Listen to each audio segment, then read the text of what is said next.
Good morning बच्चों। अब हम लोग विद्रोही और राज चैप्टर के अंतर्गत 1857 के विद्रोह के नेताओं के विषय में अध्ययन करेंगे। कौन कौन से लोगों ने इस आंदोलन में भाग लिया, उनके बारे में अब हम लोग अध्ययन करेंगे बच्चों। तो विद्रोह के प्रमुख नेताओं में बहादुर शाह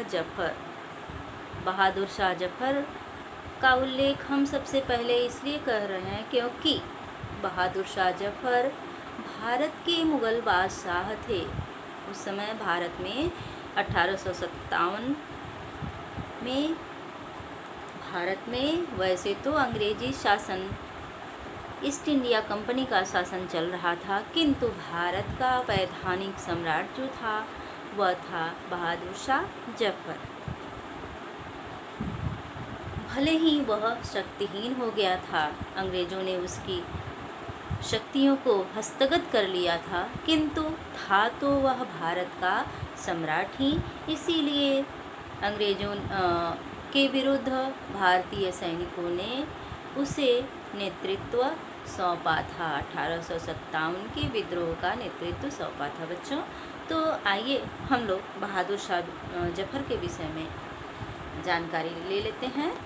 1857 ईस्वी के विद्रोह का नेतृत्व अंतिम मुग़ल बादशाह बहादुर शाह जफर को मेरठ के सैनिकों द्वारा सौंपा गया। बहादुर शाह बूढ़ा और कमज़ोर हो चला था, परंतु विद्रोहियों के प्रभाव में आकर उसने विद्रोह का नेतृत्व संभाला। बहादुर शाह विद्रोह को योग्य नेतृत्व प्रदान करने में असफल रहा। उसे गिरफ्तार कर लिया गया और रंगून भेज दिया गया, जहां 1865 ईस्वी में बहादुर शाह की मृत्यु हो गई। तो ये थे बहादुर शाह। और दूसरे थे जो पेशवा बाजीराव द्वितीय के दत्तक पुत्र नाना साहब, जिन्होंने अपने मंत्री बख्त खां से मिलकर के इस क्रांति की योजना बनाई थी और योजना अनुसार इन्होंने पूर्वोत्तर भारत में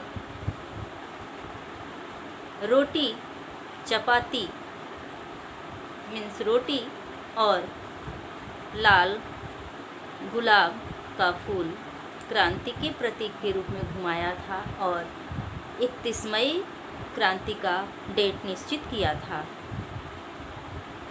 ये थे पेशवा बाजीराव द्वितीय के दत्तक पुत्र यानी उत्तराधिकारी, यानी गोद लिया हुआ उत्तराधिकारी नाना साहब। तो कानपुर में सिपाही और इन्होंने अंग्रेज़ों के खिलाफ क्रांति की योजना क्यों बनाई थी बच्चों? क्योंकि इनकी जागीरदारी को अंग्रेज़ों ने हस्तगत कर लिया था और इन्हें पेंशन भोक्ता बना दिया था और लॉर्ड डलहौजी ने इनकी पेंशन को समाप्त कर दिया। राज्य हड़प नीति के अंतर्गत उसने पेंशन को भी समाप्त करना शुरू किया था, तो नाना साहब की पेंशन भी बंद कर दी गई थी। इसीलिए नाना साहब ने अंग्रेज़ों के खिलाफ विद्रोह की योजना बनाई। कानपुर में सिपाहियों और शहर के लोगों ने पेशवा बाजीराव द्वितीय के उत्तराधिकारी नाना साहब को विद्रोह की बागडोर संभालने के लिए विवश कर दिया। और अगले थे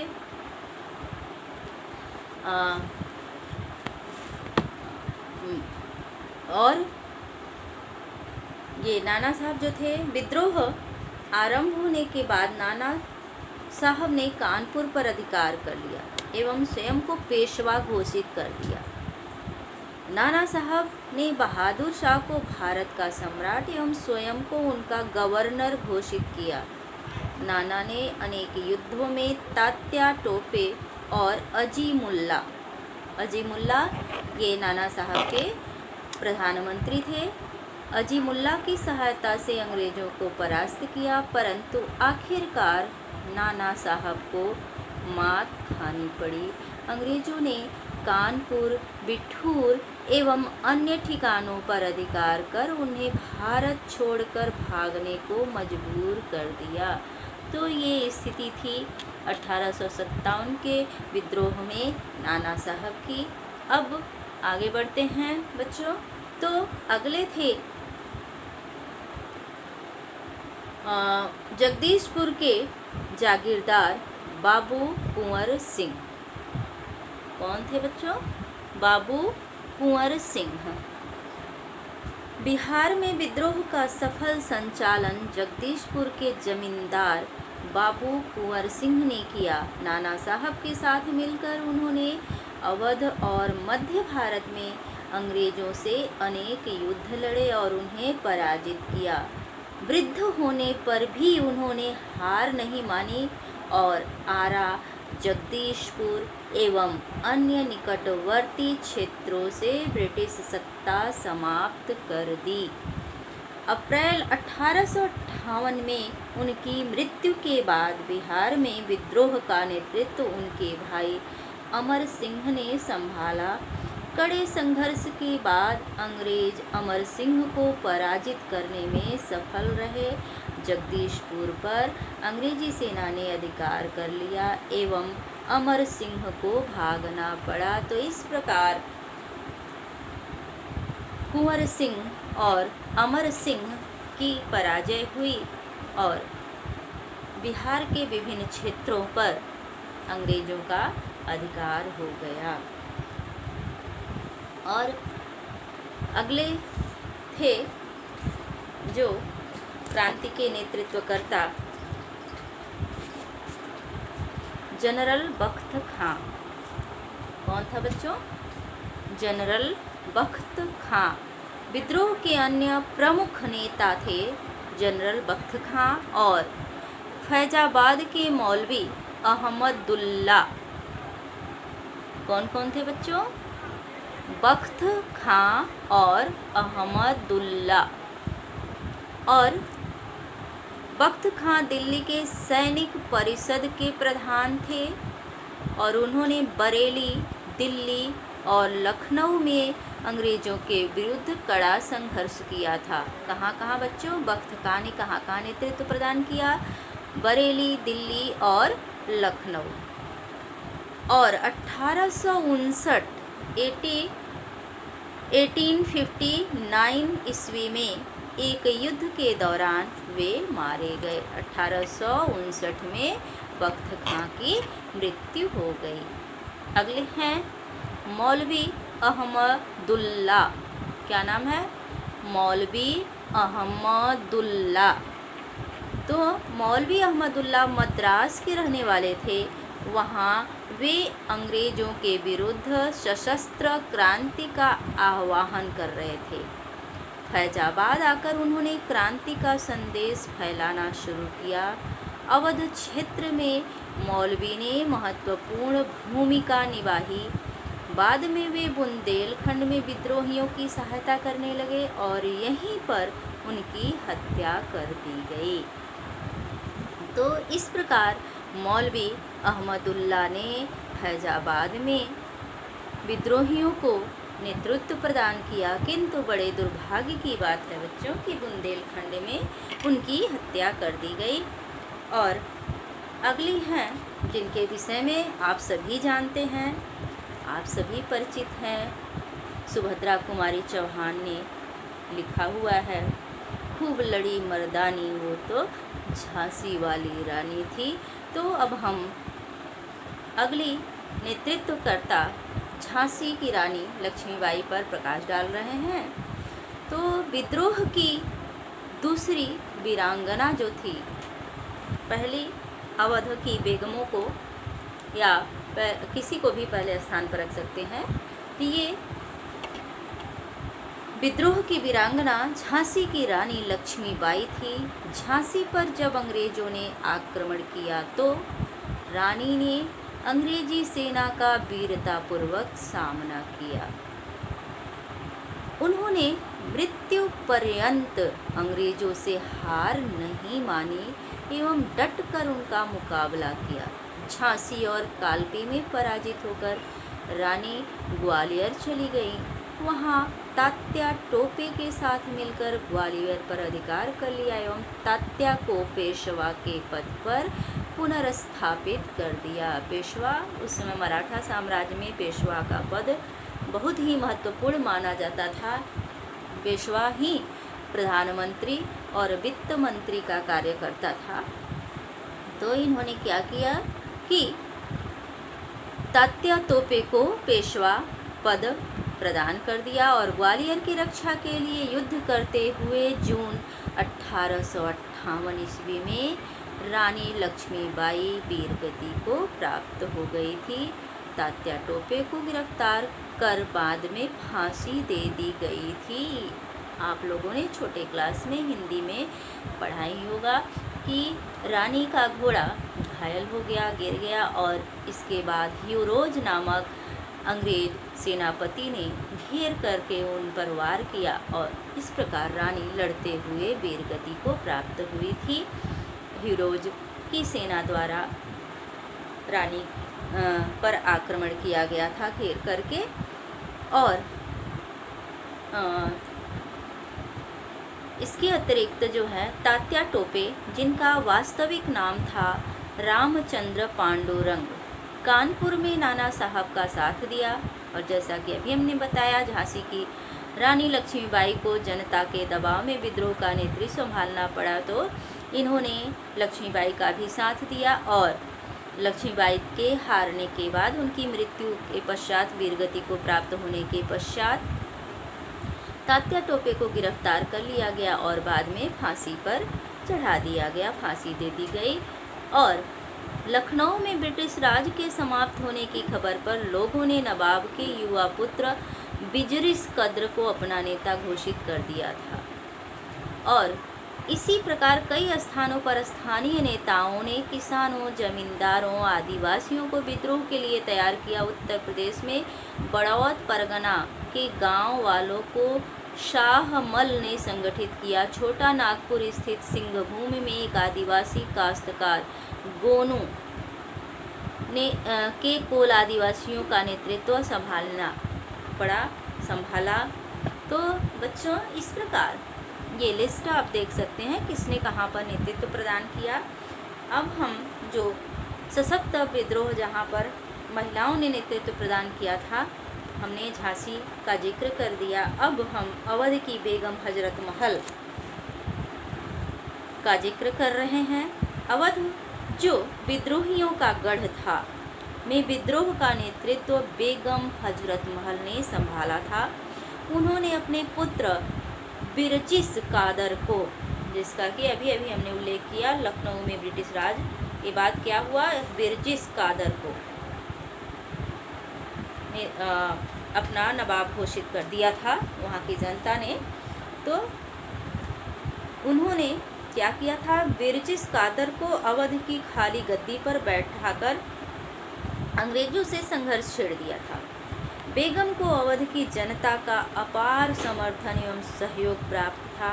अपने साहस के बल पर उन्होंने लखनऊ पर अधिकार कर अंग्रेजों को रेजिडेंसी में शरण लेने के लिए बाध्य कर दिया।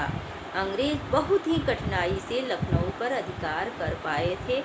तो ये थे हमारे 1857 के नेतृत्वकर्ता, जिन्होंने अपनी वीरता एवं शौर्य से अंग्रेजों को लोहे के चने चबवा दिए थे, किंतु दुर्भाग्य से अपने ही लोगों के अंग्रेजों का साथ देने के कारण और बहुत सारी कमियों के कारण, जैसे नेतृत्व का अयोग्य होना, अस्त्र शस्त्र की कमी, इसी तरह से हमने क्रांति की असफलता में बहुत सारे कमी को बताया है, जिसकी वजह से ये हमारे वीर सेनानी हार गए और अंग्रेज़ों की विजय हुई। अंग्रेज विद्रोह को दबाने में सफल हो गए। तो 1857 की क्रांति से संबंधित महत्वपूर्ण स्थल तथा नेता व दमन करने वाले ब्रिटिश अधिकारी कौन कौन थे, उनका नाम: लखनऊ बेगम हजरत महल, फैजाबाद मौलवी अहमद उल्लाह शाह, कानपुर नाना साहब के बचपन का नाम था धुंधु पंत, इसमें क्या दिया है धोंधु पंत या धोंधु पंत, तथा तात्या टोपे का नाम था आत्माराम पांडुरंग, रामचंद्र पांडुरंग सॉरी। और इन दोनों ने कानपुर में नेतृत्व प्रदान किया था विद्रोह को। रानी लक्ष्मीबाई झांसी में, बिहार से बाबू कुंवर सिंह और उनके भाई अमर सिंह ने नेतृत्व प्रदान किया। इनके वीरगति के प्राप्त हो जाने पर इलाहाबाद में मौलवी लियाकत अली, बरेली में खान बहादुर खान, मंदसौर फिरोज शाह, असम कंद पेश्वर सिंह तथा मणिराम दत्ता, उड़ीसा संभलपुर में सुरेंद्र शाही तथा उज्ज्वल शाही, और कुल्लू हिमाचल प्रदेश प्रताप सिंह तथा वीर सिंह, कोटा राजस्थान जयदयाल एवं हरदयाल, गोरखपुर गजाधर सिंह, मथुरा देवी सिंह, मेरठ कदम सिंह और दिल्ली में बहादुर शाह और बख्त खान ने 1857 की क्रांति का नेतृत्व किया। ये क्रांतिकारी असफल अवश्य हो गए, किंतु इस क्रांति का दूरगामी एवं तात्कालिक प्रभाव महत्वपूर्ण सिद्ध हुआ, जिस पर हम पिछले वीडियो में प्रकाश डाल चुके हैं बच्चों। अब हम अपने अगले टॉपिक की ओर बढ़ते हैं। हमारा अगला टॉपिक है ब्रिटिश साम्राज्य में अवध का विलय। तो ब्रिटिश साम्राज्य में अवध का विलय डलहौजी की राज्य हड़प नीति के अंतर्गत किया गया था। डलहौजी ने राज्य हड़प नीति को कई तरह से लागू किया था, जैसे गोद निषेध अधिनियम, कुशासन का आरोप लगाकर। तो 1801 ईस्वी में अवध पर सहायक संधि बलपूर्वक थोप दी गई थी। सहायक संधि को पहले थोपा गया था। इसके अनुसार नवाब को सेना रखने पर रोक लगा दी गई थी, जैसा कि सहायक संधि में शर्त होती थी कि सहायक संधि पर हस्ताक्षर करने वाले देशी रियासत को एक अंग्रेज रेजिडेंट अपने दरबार में रखना पड़ता था और उसकी सेना पर अंग्रेज़ों का पूरा नियंत्रण रहता था। अंग्रेज जितना कहते थे उतनी ही सेना देशी नवाब या राजा को रखनी पड़ती थी। अपने से न तो वो सैनिकों को बढ़ा सकते थे, न सैनिकों की संख्या को घटा सकते थे। तो जब 1801 में अवध द्वारा सहायक संधि चाहे वो मजबूरन ही स्वीकार कर ली गई हो, तो इसके बाद नवाब को सेना रखने पर रोक लगा दी गई और रियासत में अंग्रेज सैनिक टुकड़ियों की तैनाती कर दी गई। साथ ही साथ नवाब को ब्रिटिश रेजिमेंट की सलाह पर काम करने का आदेश दिया गया। परिणाम स्वरूप नवाब अपनी रियासत में कानून व्यवस्था बनाए रखने के लिए दिन प्रतिदिन अंग्रेज़ों पर निर्भर होता चला गया। तो यह स्थिति केवल अवध के नवाब की ही नहीं थी, बल्कि भारत के उन समस्त देशी रियासतों की थी जिन्होंने सहायक संधि स्वीकार की थी। तो उसका नियंत्रण विद्रोही मुखियाओं और तालुकेदारों पर भी नहीं रहा, क्योंकि मुखिया और तालुकेदार जो थे उन पर अंग्रेज़ों का बरदहस्त रहता था। इसलिए मुखिया और तालुकेदार रियासत के शासकों के बातों को नहीं मानते थे। 1820 के दशक में ब्रिटिश अधिकारियों तथा अवध के सैनिकों के मध्य सौहार्दपूर्ण संबंध थे, जो 1840 ईस्वी के दशक में बदल गए। कुछ वर्ष बाद 1856 में अवध के शासक पर कुशासन का आरोप लगा करके कुशासन के नियम के अनुसार सबसे पहले अवध का ही अंग्रेजी साम्राज्य में विलय किया गया था। जैसे गोद निषेध अधिनियम के अंतर्गत सतारा को अंग्रेजी साम्राज्य में मिलाया गया, उसी तरह से अवध को कुशासन के आरोप के आधार पर सबसे पहले अंग्रेजी साम्राज्य में मिलाया गया था। तो 1856 में औपचारिक रूप से ब्रिटिश साम्राज्य में अवध का विलय कर लिया गया, यानी कुशासन का आरोप लगाते हुए अवध साम्राज्य को अंग्रेजी साम्राज्य में मिला लिया गया। तो इस प्रकार इसी वजह से अवध में 1857 में विद्रोह हुआ था। तो अवध विलय के उत्तरदायी कारण क्या थे? ब्रिटिश सरकार ने विभिन्न उत्तरदायी कारकों से प्रेरित होकर अवध का विलय किया था। पहला कारण क्या बताया था? अवध की भूमि नील एवं कपास की कृषि के लिए उपयुक्त थी और इसे उत्तर भारत के एक बड़े बाजार के रूप में विकसित किया जा सकता था। तब अंग्रेजों के बाजार के रूप में अवध का महत्वपूर्ण योगदान हो सकता था, इसलिए अंग्रेजों ने क्या किया? अवध का अंग्रेजी साम्राज्य में विलय कर लिया। बच्चों, 1850 के दशक के पश्चात भारत के बड़े भूभागों जिसमें मराठा, कर्नाटक, दोआब क्षेत्र, पंजाब और बंगाल आदि शामिल थे, पर ब्रिटिश सरकार अपना आधिपत्य स्थापित कर चुकी थी।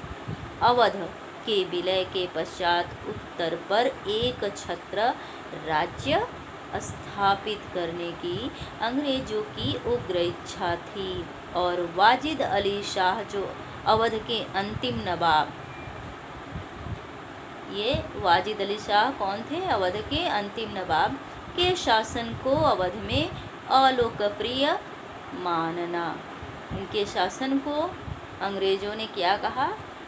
कुशासन, और इसी के आधार पर अवध का अंग्रेजी साम्राज्य में विलय कर लिया गया। कुशासन का, वाजिद अली शाह के शासन को कुशासन का आरोप लगाते हुए अंग्रेजी साम्राज्य का अवध साम्राज्य का अंग्रेजी साम्राज्य में विलय कर लिया गया। लेकिन उत्तरदायी कारकों में प्रमुख कारक क्या था? कि अंग्रेजों का उत्तर भारत में एक छत्र राज्य स्थापित करने की इच्छा और अवध की भूमि नील एवं कपास की कृषि के लिए उपयुक्त थी, साथ ही बड़े बाजार के रूप में विकसित किया जा सकता था। तो अपने फायदे के लिए अंग्रेजों ने अवध को अंग्रेजी साम्राज्य में मिलाया। अब है अगला पॉइंट हमारा, हड़प नीति एवं प्रभाव। तो लॉर्ड डलहौजी द्वारा अपनाई गई हड़प नीति, जैसा कि उसके हड़प शब्द से ही क्या होता है? गुरूर झलकता है, ताकत का एहसास होता है कि इसमें बल का प्रयोग किया जाता है। जैसे हम किसी चीज़ को ज़बरदस्ती छीनते हैं, तो वहाँ पर हम किस शब्द का प्रयोग करते हैं? हड़पने का। किसी ने किसी की चीज़ को बलपूर्वक जब छीन लिया हो तो वहाँ पर हड़पना शब्द इस्तेमाल किया जाता है। बच्चों, आप लोग बोलचाल में अक्सर बोलते हैं। तो ऐसे ही अंग्रेज़ों ने यहाँ देसी रियासतों को ज़बरदस्ती छीनना शुरू किया। ऐसा नहीं है कि वाजिद अली शाह जो था वह योग्य शासक नहीं था, लेकिन अंग्रेज़ों ने क्या किया? कुशासन का आरोप लगाया और अवध का अंग्रेजी साम्राज्य में विलय कर लिया। तो डलहौजी द्वारा अपनाई गई हड़प नीति से रियासतों में गहरा असंतोष था, क्योंकि किसी पर भी डलहौजी या तो कुशासन का आरोप लगा देता था या जिनके अपने उत्तराधिकारी नहीं होते थे उनको गोद लेने के अधिकार से वंचित कर अंग्रेजी साम्राज्य में मिला लेता था। तो इससे क्या हुआ कि जितना क्रोध अवध में था और किसी रियासत में नहीं था, क्योंकि यहाँ के नवाब वाजिद अली शाह पर कुशासन का आरोप लगा करके पद से हटाया गया था। नवाब को अवध से निष्कासित करने के कारण दरबार और अवध संस्कृति का अंत होने लगा। दरबार से संबंधित संगीतकारों, नर्तकों, कवियों, नौकरों तथा सरकारी कर्मचारियों के बीच बेरोजगारी की समस्या उत्पन्न हो गई। इसीलिए अवध में अंग्रेजों के खिलाफ आंदोलन प्रारंभ हुआ था। अगला टॉपिक हमारा है बच्चों, अवध विलय के पश्चात उत्पन्न परिस्थितियाँ। तो अवध विलय के पश्चात उत्पन्न असंतोष ने तत्कालीन राजकुमारों, तालुकेदारों, किसानों और सिपाहियों को ब्रिटिश शासन के विरुद्ध खड़े होने को विवश किया। तो पहला परिस्थिति क्या आई बच्चों कि ब्रिटिश शासन के विरुद्ध तालुकेदार, किसान और सिपाही सभी खड़े हो गए। वे विदेशी शासन के आगमन को अपनी स्वच्छंद दुनिया के अंत के रूप में देखने लगे। और दूसरा, विद्रोह की संपूर्ण भावनाएं, मुद्दे, परंपराएं और निष्ठाएं अभिव्यक्ति होने लगी और अवध में विद्रोह अन्य जगहों की अपेक्षा विदेशी शासन के विरुद्ध लोक प्रतिरोध की अभिव्यक्ति के रूप में प्रस्फुटित हुआ। और अगला पॉइंट, अवध रियासत के अधिग्रहण के पश्चात तालुकेदारों पर बुरा प्रभाव पड़ा। तालुकेदार सदियों से अपने क्षेत्र में जमीन एवं सत्ता पर नियंत्रण करते आ रहे थे। तालुकेदारों के पास अपने किले एवं 200 से 12,000 तक सिपाही होते थे। अंग्रेजों द्वारा इन तालुकेदारों की सेनाएं भंग कर दी गई।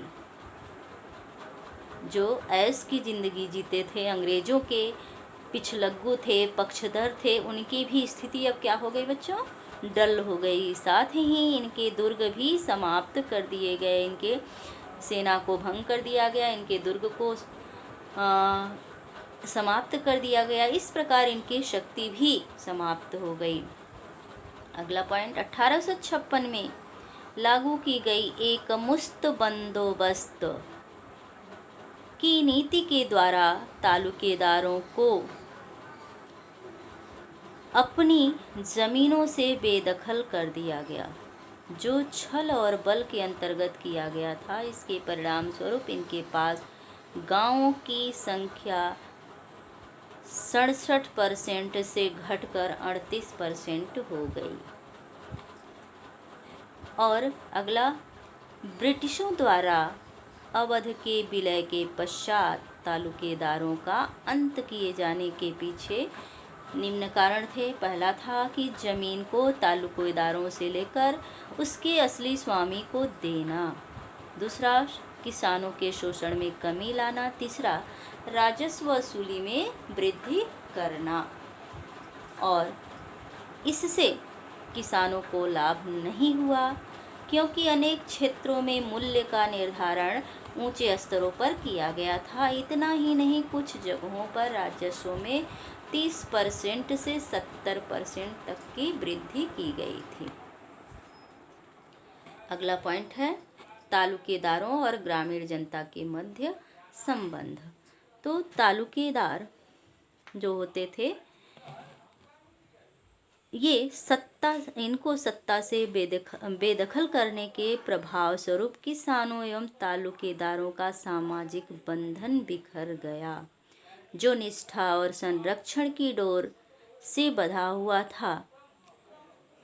इन संबंधों को निम्न रूपों में देखा जा सकता है। पहला, जनता द्वारा अनेक तालुकेदारों को कृपालु अभिभावक के रूप में माना जाता था और तालुकेदारों द्वारा अनेक प्रकार से पैसे वसूलने के पश्चात भी किसान उन्हें सुख दुख का मसीहा मानते थे, क्योंकि ये किसानों को पैसा समय पर उधार दे दिया करते थे। और किसानों का इस बात पर विश्वास हट चुका था कि बुरे समय या फसल नष्ट होने पर राजस्व मांग में कोई कमी या वसूली के समय वृद्धि की जाएगी। किसानों ने पर्व त्योहारों पर कर्ज और सहायता मिलने की आशा भी छोड़ दी थी। क्यों? क्योंकि कर्ज और सहायता किसानों को कौन देता था बच्चों? तालुकेदार देते थे। भले ही वो किसानों को ठगते थे, मूर्ख बनाते थे, उनके ज़मीनों पर कब्जा कर लेते थे, परंतु दुख में वही साथ देते थे। तो तालुकेदार से क्या होता था, ये किसान मिले रहते थे, उन्हें मसीहा समझते थे। परंतु उन्हें यह तालुकेदार से मिल जाती थी। अवध में विद्रोह। 1857 के विद्रोह के दौरान अवध में विद्रोह व्यापक और लंबा चला था और यहाँ विद्रोह का नेतृत्व तालुकेदार और बड़े किसानों ने किया। अनेक तालुकेदार अवध के नवाब के प्रति निष्ठावान थे, अतः वे अंग्रेजों के विरुद्ध प्रतिरोध करने के लिए लखनऊ जाकर बेगम हजरत महल से मिले। इनमें से कुछ बेगम की पराजय के बाद भी अंग्रेजों से युद्ध करते रहे। अवध में किसानों का आक्रोश फौजी बैरकों में भी उत्पन्न होने लगा था, क्योंकि बहुत सारे सैनिक अवध के किसान ही थे और सैनिकों में भी कई दशकों से कम वेतन एवं समय पर छुट्टी न मिलने के कारण अत्यंत असंतोष व्याप्त था। क्रांति के कारणों के अंतर्गत हम आप लोगों को बता चुके हैं कि भारतीय सैनिकों का वेतन अंग्रेजी सैनिकों से कम होता था। ये भेदभावपूर्ण रवैया ही सैनिकों को विद्रोह के लिए उकसाने में महत्वपूर्ण कारण साबित हुई थी। परिणाम स्वरूप अवध 1857 के विद्रोह का केंद्र बन गया। उत्तरी भारत में सिपाहियों और ग्रामीण जनता के बीच गहरे संबंध होते थे।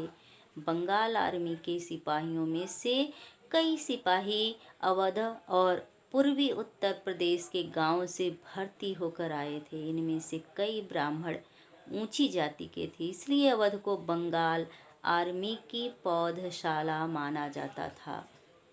और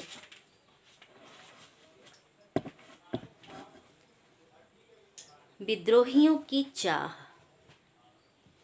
1857 ईस्वी में विद्रोहकर्ताओं द्वारा जो घोषणाएं की, उनमें जाति एवं धर्म से परे समाज के सभी वर्गों से समान रूप से आह्वान किया। विज्ञापनों एवं घोषणाओं में हिंदुओं और मुसलमानों दोनों की भावनाओं का सम्मान रखा जाता था, यानी कि हिंदू और मुसलमान दोनों मिलकर के आंदोलन चलाने का आह्वान कर रहे थे। 1857 के विद्रोह में दोनों के हित समान थे। क्या था?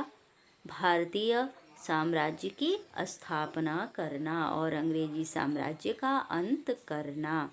इनके हितों से संबंधित घोषणाओं में सबसे प्रमुख बहादुर शाह के नाम जारी की गई थी, जिसमें मुहम्मद और महावीर दोनों को मानने वाले लोगों से इस विद्रोह में भाग लेने के लिए अपील की गई थी।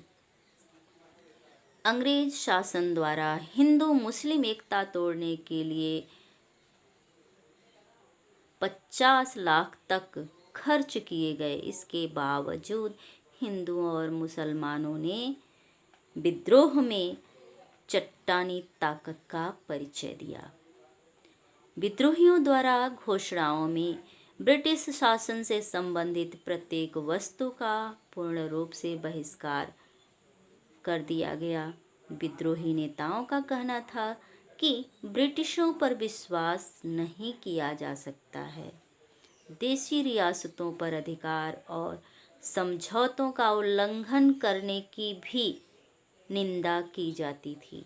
इसके अतिरिक्त निम्नलिखित उत्पीड़न से प्रेरित होकर इन घोषणाओं के माध्यम से अंग्रेजों की भर्त्सना की गई।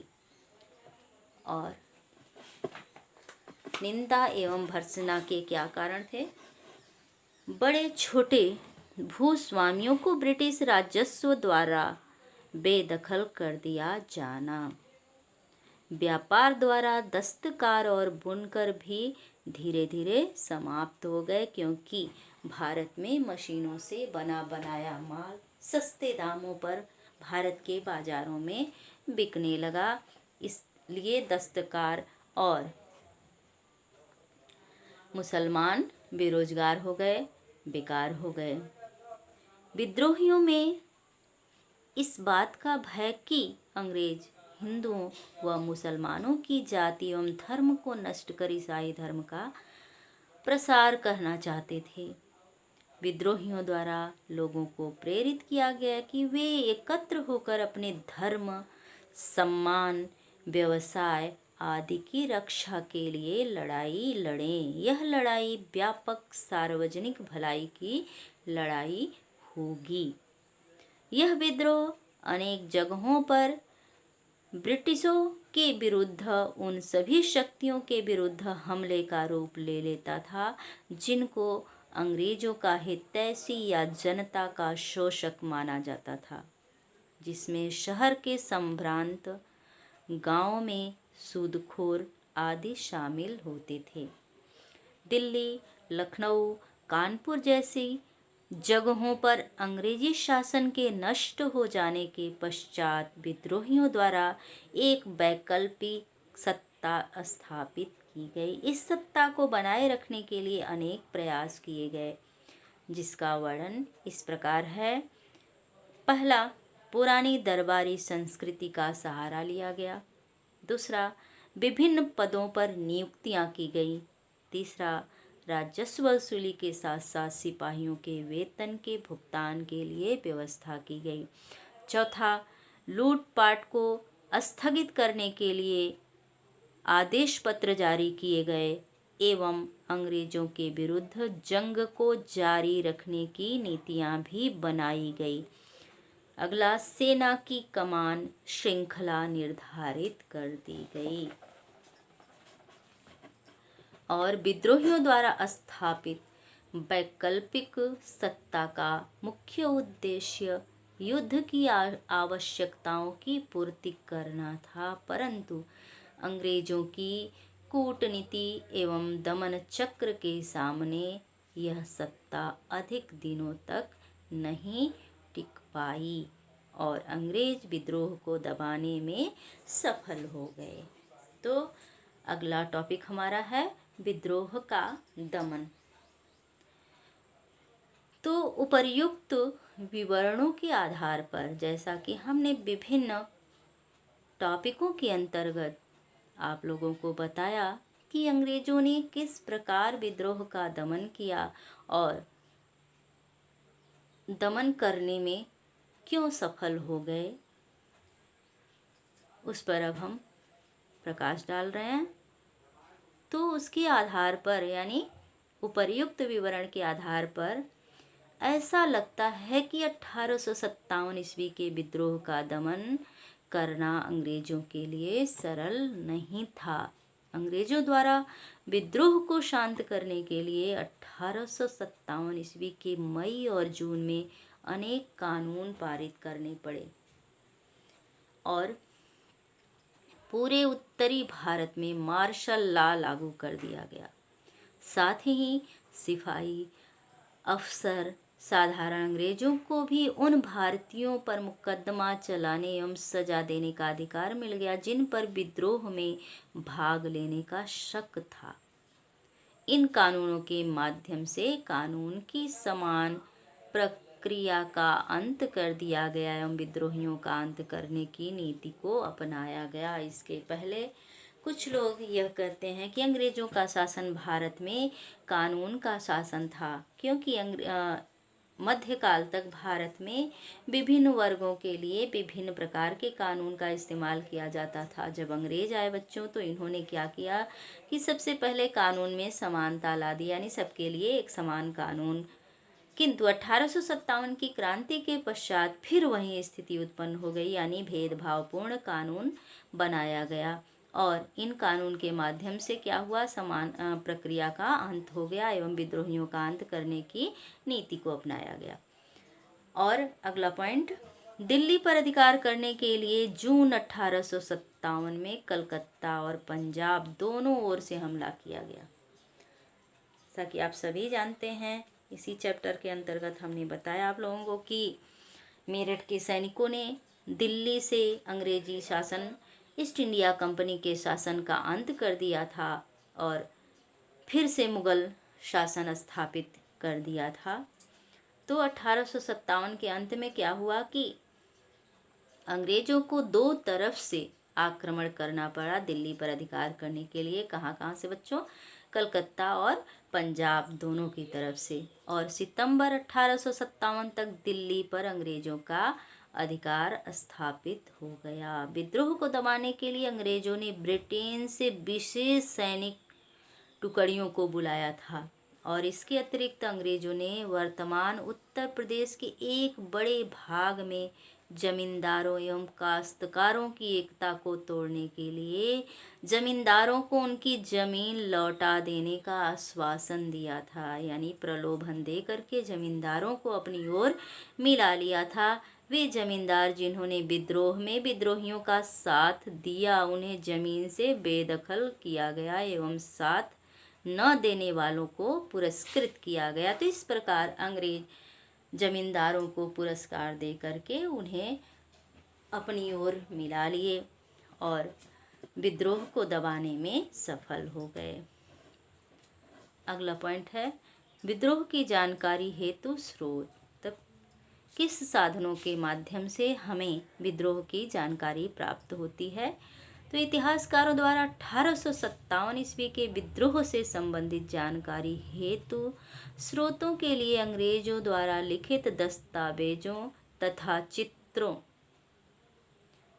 को ही प्राथमिकता दी, परंतु इसके अतिरिक्त विद्रोहियों की कुछ घोषणाएं, अधिसूचनाएं तथा नेताओं के पत्रों से भी विद्रोह से संबंधित गतिविधियों की जानकारी प्राप्त होती है।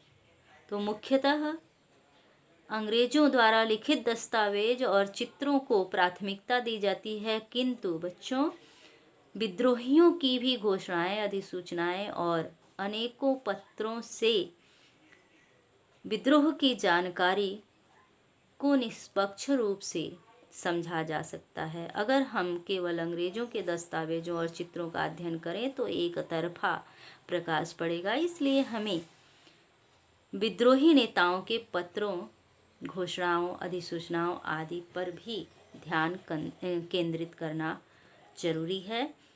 तो ये 1857 की विद्रोह की जानकारी के मुख्य स्रोत हैं। ब्रिटिश अखबारों और पत्र पत्रिकाओं में सैनिक विद्रोहियों द्वारा की गई हिंसा की कहानियों को बड़े विभत्स ढंग से लोमहर्षक यानी विभत्स शब्दों में छापा गया है, जो जनता को प्रतिशोध और सबक सिखाने के लिए प्रेरित करती थी। अंग्रेजों और भारतीयों द्वारा की गई तस्वीरें इस विद्रोह का एक महत्वपूर्ण प्रमाण रही हैं। इस विद्रोह से संबंध अनेक चित्र, पेंसिल से बने रेखांकन, उत्कीर्ण चित्र, पोस्टर, कार्टून और बाजार प्रिंट उपलब्ध हैं। अंग्रेजों द्वारा बनाई गई तस्वीरों में से कुछ तस्वीरों में अंग्रेजों की रक्षा करने एवं विद्रोहियों का दमन करने वाले अंग्रेज सेना नायकों का महिमा मंडन भी किया गया है। तो अंग्रेजों में भी कुछ उदारवादी, मानवतावादी जो कलाकार थे, उन लोगों ने 1857 के विद्रोह के सही चित्र बनाए हैं और उनसे भी इस क्रांति को दबाने में अंग्रेजों द्वारा की गई क्रूरता पर प्रकाश पड़ता है। 1859 में टॉमस जोन्स बार्कर द्वारा बनाया गया चित्र relief of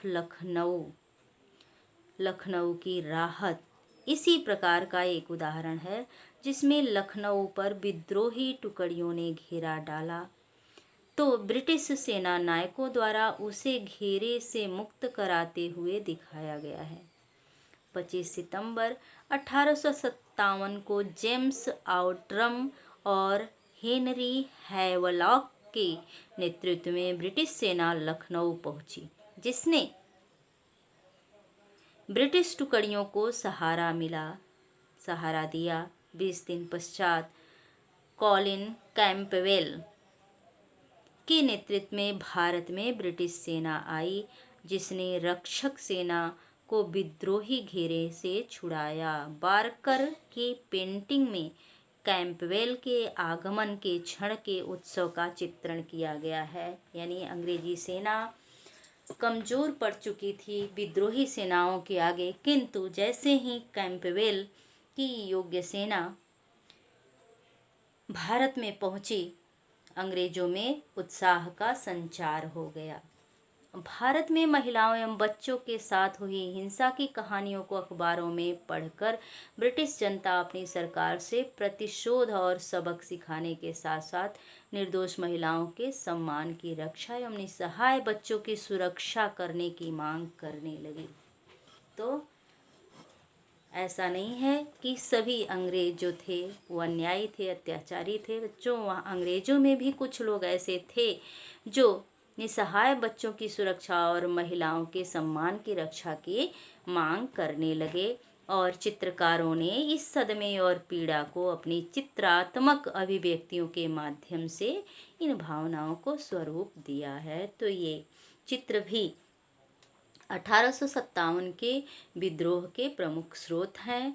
Joseph Noel Peyton ने विद्रोह की समाप्ति के 2 वर्ष पश्चात इन मेमोरियन नामक चित्र बनाया, जिसमें अंग्रेज महिलाओं तथा बच्चों की लाचार और बेबस स्थिति का चित्रण किया गया। इसके माध्यम से विद्रोहियों का बर्बर व हिंसक रूप में चित्रण किया गया। तो कुछ लोग विद्रोहियों की बर्बरता दिखाते हैं, तो कुछ लोग अंग्रेजों की बर्बरता को दिखाए हैं। विद्रोह से संबंधित प्रकाशित चित्रों एवं सूचनाओं ने ऐसा वातावरण तैयार किया कि जिसमें न्याय के मूल्यों की रक्षा के लिए ब्रिटिश प्रतिष्ठा और सत्ता को मिल रही चुनौती का निर्ममता से दमन करना आवश्यक था।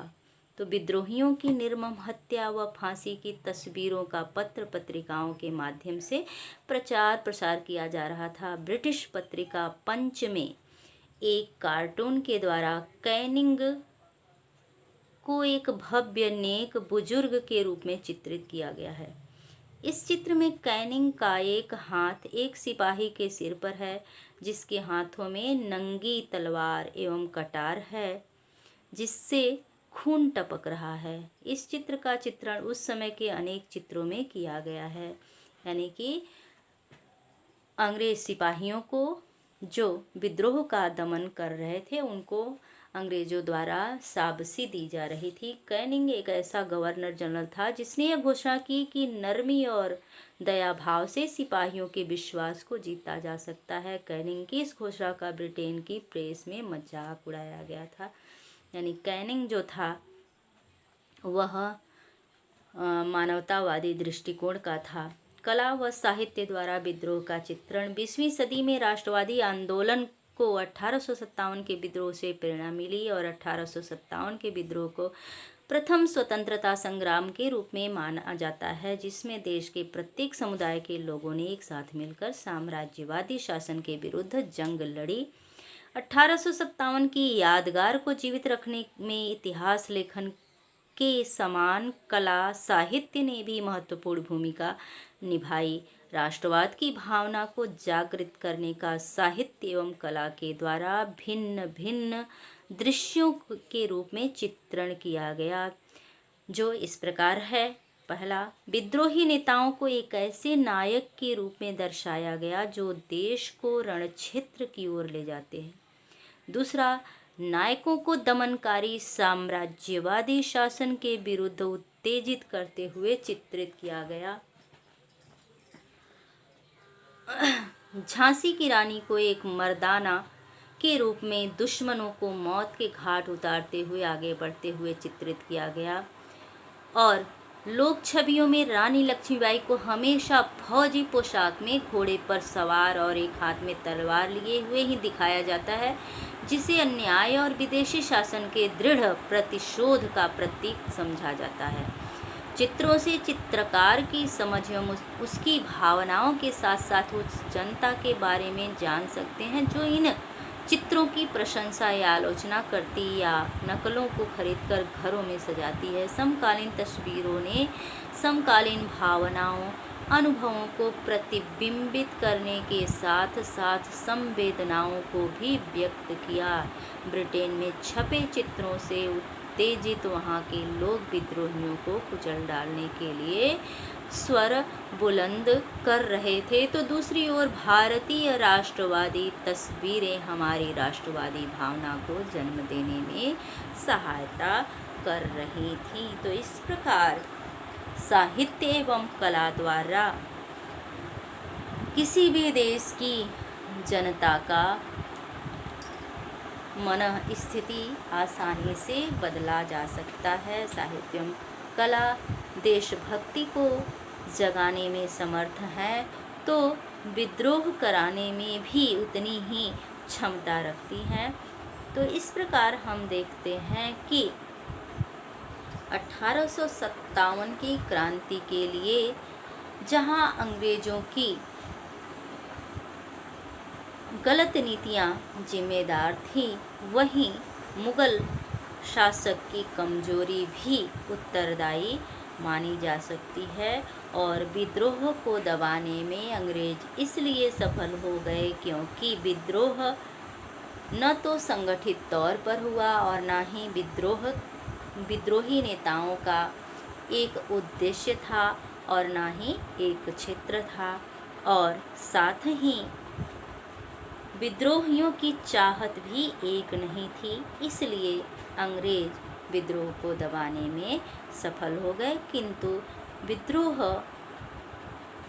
असफल अवश्य हो गया, परंतु ऐसा नहीं है कि इस विद्रोह का कोई महत्वपूर्ण परिणाम न हुआ हो। इस विद्रोह ने एक युग का अंत किया और एक नए युग की शुरुआत की, यानी भारत में ईस्ट इंडिया कंपनी के शासन का अंत हो गया और अब ब्रिटिश क्राउन का शासन आरंभ हो गया तथा ब्रिटिश क्राउन द्वारा अब साम्राज्यवादी नीति को त्याग कर भारतीयों से तालमेल की नीति अपनाने की घोषणा की गई। इसी के साथ ही 1857 के क्रांति, विद्रोही और राज नामक चैप्टर समाप्त हुआ। धन्यवाद।